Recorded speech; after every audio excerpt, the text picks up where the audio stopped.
So for the last 2 hours, we've just heard from our 4 presenters. And for the next 30 minutes, we're going to have a panel discussion with our speakers. And there are also a lot of online participants watching this event, and there are comments and questions coming through from these online participants as well. So we would like to use the next 30 minutes to relay the comments. I'm going to first talk about Michael Brundle's presentation. So there are many of these different efforts made to manage snowslides. And you said that one of them includes afforestation, where you plant new trees. So what are these species of trees that you typically plant for afforestation? And when you are maintaining these forests, is there a particular local culture that is respected, maybe in planting the trees and maybe later using the trees? Are there any different kinds of local cultural elements that are included in that? Can Dr. Michael Brundle respond to this question? Yeah, thank you for this question. What we use here are the typical plants or the typical trees which grow here. Which are Pizia aves, so spruce, spruce and pine trees are planted. They are the most common trees. So these type of trees. The local culture regarding these trees, of course, trees are also used for different kinds of things. So the old tradition was actually by the person coming from other parts of Switzerland here in this area, the so-called Walser, that they use the trees for building everything. And that means that they decrease the amount of forest drastically, which increased the avalanche danger in the past or over the centuries. And it was actually, as I shown, Johan Kohatz, who also detected that there's a problem if people use too much trees or too much forest for construction.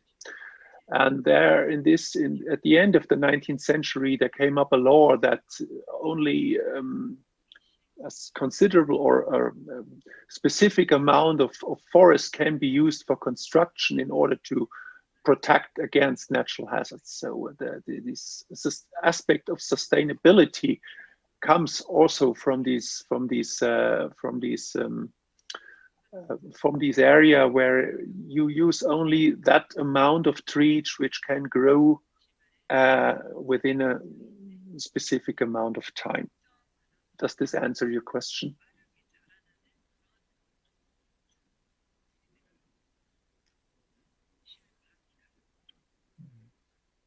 네, 그 질문에 답이 되었는지 모르겠습니다. That answered your question. So now move on to our question to our 4th presenter, to Elizabeth. So the indigenous culture that we see in the Pacifics, what's the process for traditional navigation technology transmission? Is it done at schools or is it done through informal education settings? Or how is that education performed for the media? So my question is really related to the transmission of that traditional navigation technology in the Pacifics. Could I get your view? Yes, thank you for that question.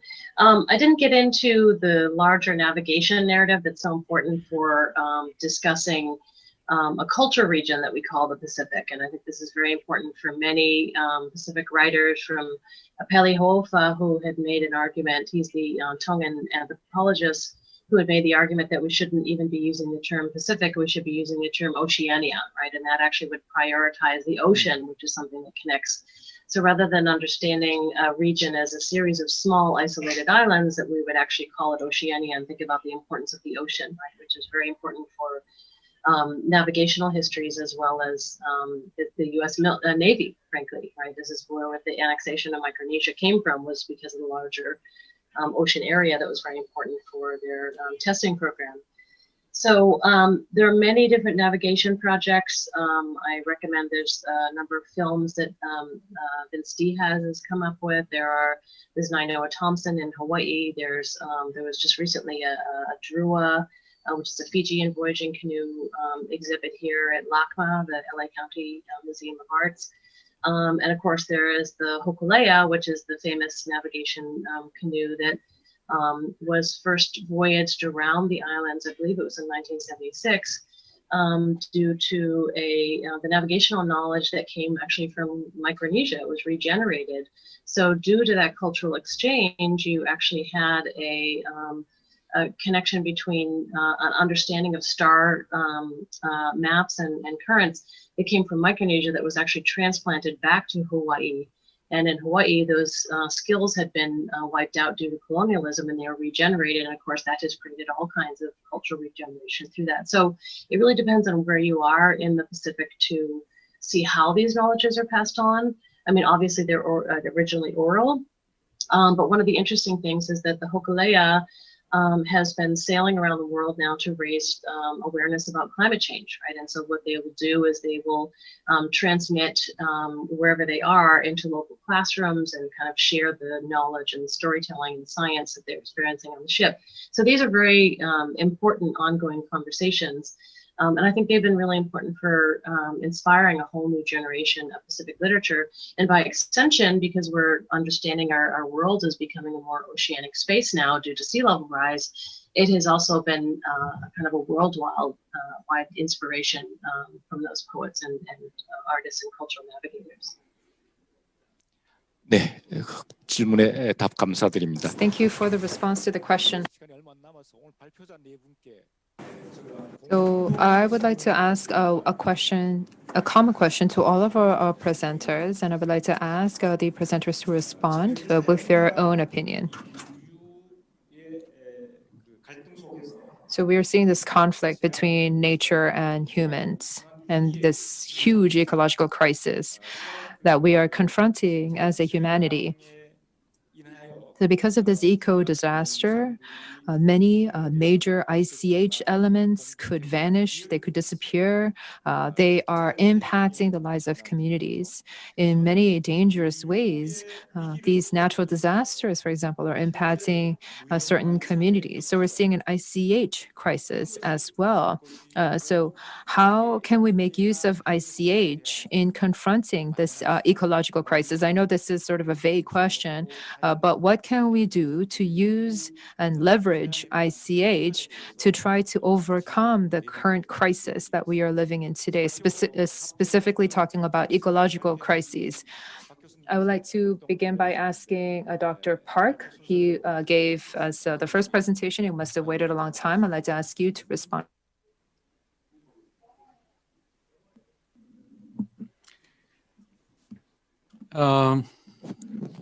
사실 이 발표를 준비하면서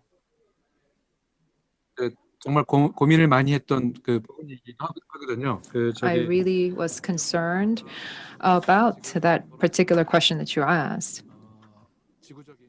We're seeing this global or sort of a planetary change really that's impacting the entire world, and what can culture do for us to overcome this crisis? The Anthropocene era, the Anthropocene is a geological concept, it is a scientific concept.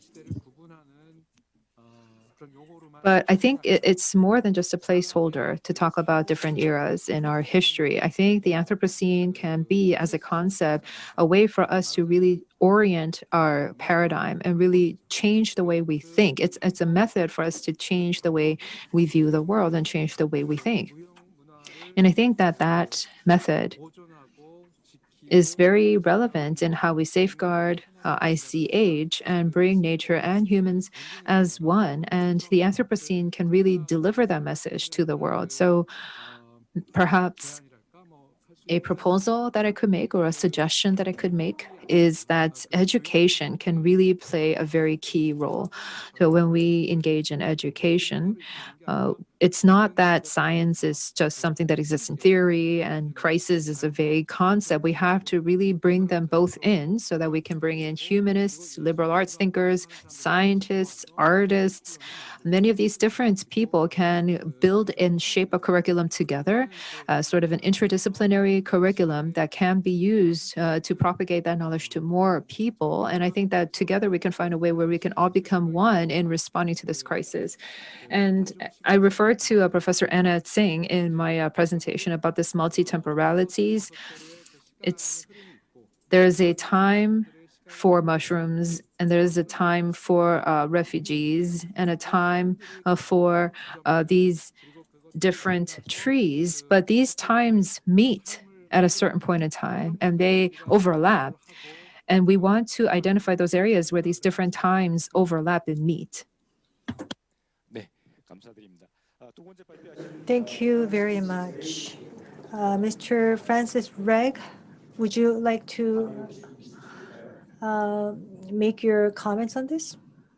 Would you like to share with us your answers or responses to the question that I posed you? 이 위험한 자연재해에서 This dangerous natural disasters. How would humanity's ICH could play and contribute to resolving these issues? So what are the solutions that we can identify in terms of using the Yeah, thank you. What we normally do here in Yap as well as in the other islands in Micronesia is we start teaching the children informally at home through oral tradition, examples, and other events that have happened, in the past, affecting, our ecosystem as well as human beings in these islands.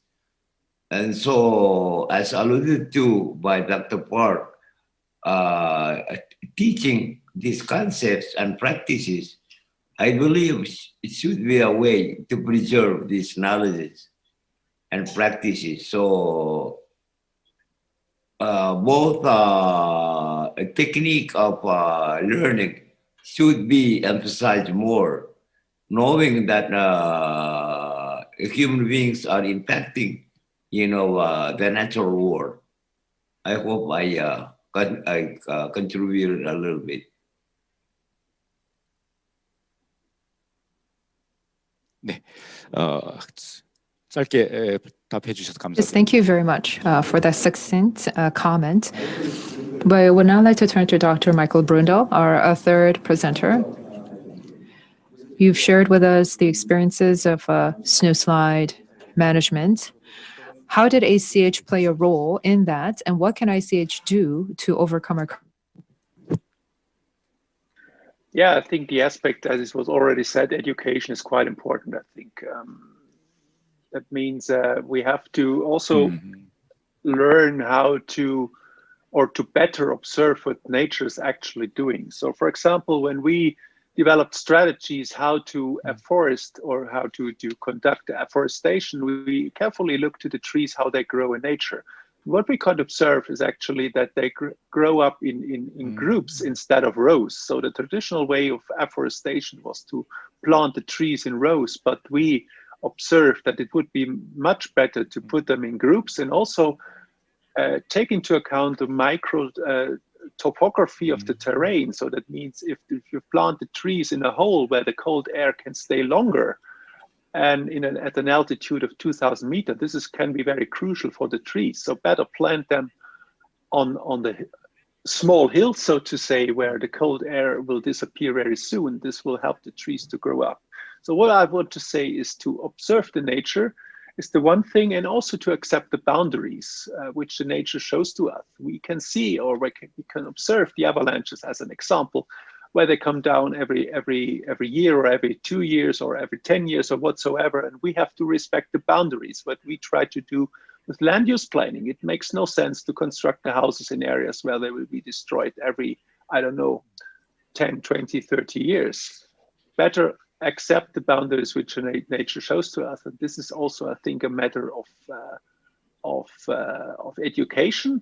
And what we can learn from the COVID-19 crisis, also use the new technologies. For example, in science, I have seen and I've attended several conferences like this format in Zoom, and I can think for communication, scientific results, that could be a good solution in combination with personal contacts in order to prevent these large emissions of CO2, for example, in regards of traveling.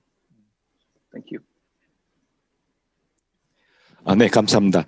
마지막 Thank 발표. you for that. So we're going to turn over to our last speaker, Dr. Elizabeth Doyle. Could I get your response to the question, Yes. please?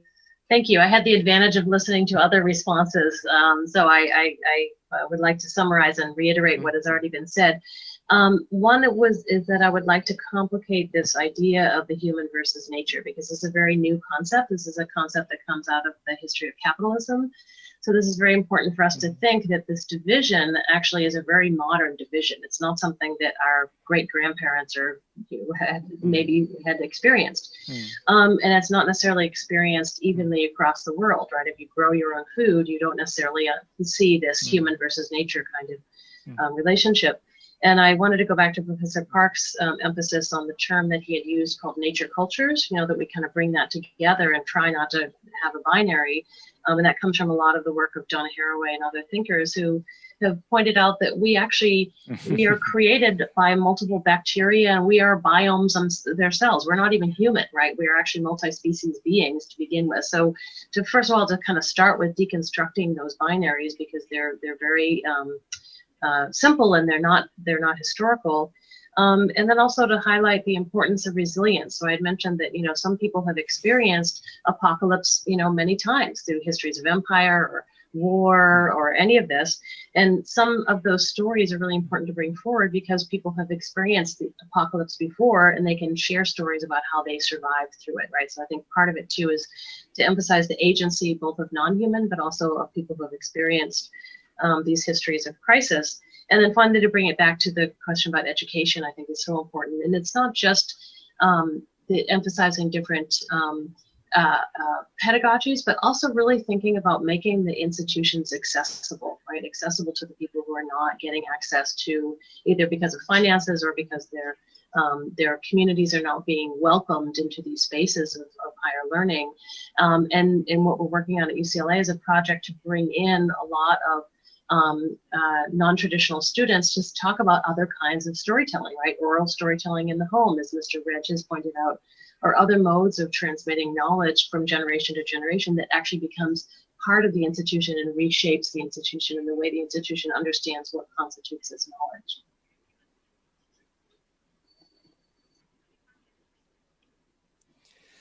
네, 감사합니다. Yes, thank you very much. We are confronting a human crisis and an ecological crisis. And once again, we've all heard about the importance of education. Recently, just now, I think that we've had a question, and it says, recently, liberal arts education or humanistic education has been decreasing. Most of the formal education focuses on science, engineering, and etc. So everybody wants to learn about science, engineering, AI, and IT, and there's a lack of interest in culture education or liberal arts education. So there is this lack of education on humanistic education and ICH and ecological education. So can we offer a more practical education on those subjects, perhaps? And with that, I would like to hear from our last presenter, Elizabeth. Can you respond to that? Yes, thank you. Thank you for that question. 교육 방식이 So in terms of the methods of cultural education, it's really not active in the scene. So how can we really facilitate this? How can we make it more effective and proactive, especially in terms of nature, ecology, history? So is there any practical way of teaching our children? I think that was a question that we got from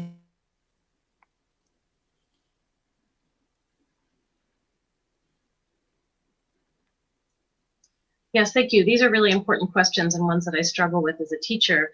I think one of the things that I've been working on in my teaching at UCLA is trying to have a conversation across the disciplines. And so I get a lot of students who come to my literature classes, which are on the Anthropocene and climate change and crisis, And they haven't, in their science training, haven't had an opportunity to understand how the arts and media and film and poets can actually make that kind of crisis or that knowledge more visible and translatable to a broader public, especially through the video that you saw with Kathy Jetno-Kitchener. So I think it's really critical to be training our students from the very beginning to think in these very interdisciplinary ways, to not segregate out. We can't have an understanding of science without thinking about ethics, without thinking about histories, without thinking about culture, and to really try to suture those things together from an early age so that students are not segregating out their different knowledge shapes, so that they can come to more meaningful understandings of what they're doing. Even if they continue to pursue a science degree, they're finding a lot of meaning in the literary and the humanities and the other kinds of arts in order to kind of understand what their contributions are to the world.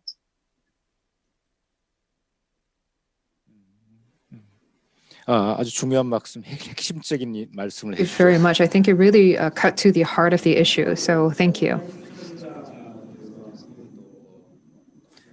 We do have one final question to Dr. Park. This is also from one of our YouTube audiences. So going forward, when we designate future ICH elements, would it be important to assess their impact on nature and the environment? Because thus far, when we designate ICH elements and we inscribe these elements, we have not really given much thought to their environmental impact. We've only really thought about safeguarding and helping these ICH elements thrive. But I think that maybe going forward, we can think about the impact that the ICH elements have on the environment going forward when we consider their inscription. So can Dr. Park respond to that, please? I think that's a very important question. We have to think in terms of the future. We have to have a future-oriented way of thinking, and we can do that by shaping the relevant policies and the right policies. What are we going to do in designating and inscribing those elements that we really want? And I think that this session today has given me some insight. So, for example, when Dr. Michael Brundle said in his presentation, he said that there's these avalanches, and as a way to respond to that, so many of these ideas came out and they were transmitted across different generations. And the important point in that is that they use science and technology, but the science and technological aspects were not excluded, that they were incorporated as complementary measures. So they used computers. They did these simulations of these snow slides and the avalanches. So because they use different methodologies as complementary approaches, this really helped to reinforce their know-how and their expertise on avalanche management. So there's the oral custom, the oral tradition, plus the science and technological aspects. And I think that that was really insightful. And I think that that would be helpful for any region and community. They can come up with their own unique alternative. And this is also similar to what Dr. Francis Regg said in his presentation in the ways of cultivation and food cultivation in the different areas in Micronesia. We can also think about how those aspects incorporate cultural elements, but also scientific elements, because there's also science involved in that traditional food cultivation. And that really worked for that area in Micronesia. And we have to identify those areas where it worked to have science in that. So when we eat and drink and live and protect and safeguard our regions and our communities, we have to incorporate very diverse ways of thinking to do that properly.